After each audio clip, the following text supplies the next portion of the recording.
Charts. Nice to meet you. Nice to meet you. Thanks for coming in. Have a seat. Well, I'm just going to have some basic interview questions for you today. And just kind of start off and just tell me a little bit about yourself. I've lived in Ellinwood my entire life. My parents grew up here and they're from this general area all their lives. I went to St. Joseph for elementary school, and then I transitioned to the high school, which was different, but I really enjoyed the larger class sizes and everything that I've gotten to experience there. And I've been very involved all through high school, lots of activities, not so much into sports, but everything else. All right. Fantastic. Well, thank you so much. Now, if I went out and talked to, maybe a current or former employer, what do you think they'd say about your work habits? I think my employers, especially those at St. John Child Development Center where I worked for 2 years, I think that they would say that I was a very dedicated employee. I'm hardworking, I love to work with people, and I take what I do very seriously. Fantastic, thank you. Now, in this environment, it's a lot of team organization. Right. It's not just one person doing one job. So, was there a time where you worked with a team to accomplish a task? I've been involved in FBLA since we started in my sophomore year, and I've been the chair of many projects. This year I am involved with Operation Success, which is teaching the community and our students how to use social media and how to present themselves professionally in the job market. And so I've worked with business partners and members of my chapter, and we've had great success. Fantastic. That sounds like you're really ready and prepared for the next level. So very good. Now, tell me a little bit about your strengths. My biggest strength is probably also my biggest weakness, and that is that I am a perfectionist. And I've been that way for as long as that I can remember. And I've just always strived to be the best that I can be.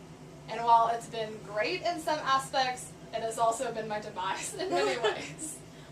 Well, it's good to know your strengths and your weaknesses. Describe a situation where you may have had a conflict with another person, and then how did you handle it?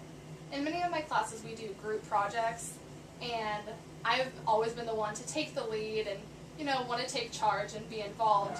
And so sometimes that leads other people to think that they can just kind of take the back road, like sit back and just ride along. Yeah. And so, that doesn't always go the best. And so I always try to just communicate with them and, try to get everyone involved. And if that doesn't work, I just take it to a teacher or administrator and try to get things sorted out. Well, and on that level, I talk about how do you motivate people? Like you said, if sometimes you just take the lead, how would you motivate them to do more? I think there's just something about my personality that people just, I'm very welcoming, and people just tend to get on board with what I'm saying. And there's something about me that people seem to be drawn to for some reason. And so I just feel like my personality welcomes people in and just gets them excited about stuff. Now, how did you hear about this position that's open today? Well, I've been banking here ever since I was born, and so my parents, they keep me up to date on what goes on at the bank, and I read the paper and saw that you had a listing open, and so I thought I would try. Fantastic. Now, are you familiar with our website? I am not. Okay, all right. The next question is, why are you the best person for this position? I love working with people, and I know that in banking and any other professional business, people skills are very important. And I think that my welcoming personality would just fit very well with the rest of your employees. Fantastic. Now, my last question is there anything else I should know about you that you haven't mentioned already? I really enjoy being involved in the community, and I know that your mission is to bring out the best in people. And I really think that I could help with that and just be a beacon of hope for our community. Fantastic. Now, do you have any questions for me?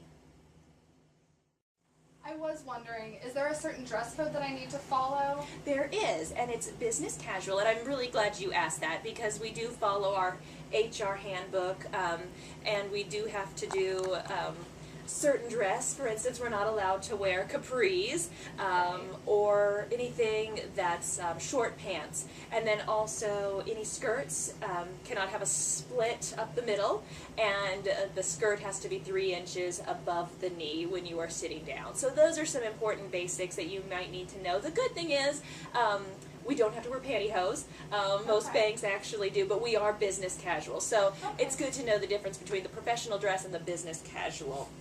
So that would be something very helpful, and we'll go over our HR handbook if you accept the position, and we start with that so that you'll understand what is required of you. Okay, also, what are the hours? This location, we are open at 7:30, and that's in our drive-through, and we just expect you to be here about 15 minutes early, just to make sure you're ready, and as soon as 7:30 that bell rings, the first customer in line, you're ready to help them, so you're not saying, oh, just one moment, I'm still getting ready. So, you know, customer service is very important for us, so we want you here 15 minutes before, and we stay open till about 5:30, but again, it's normally 5:45, because you want to make sure you help that last customer, and then close up everything. And again, banking is dual control, so you always have a partner and there's always somebody else here with you. Okay, great. Well, thank you so much for coming in today. Well, I certainly appreciate it, and it was fantastic meeting you. You too. Have a great afternoon. You Thank too. you so much.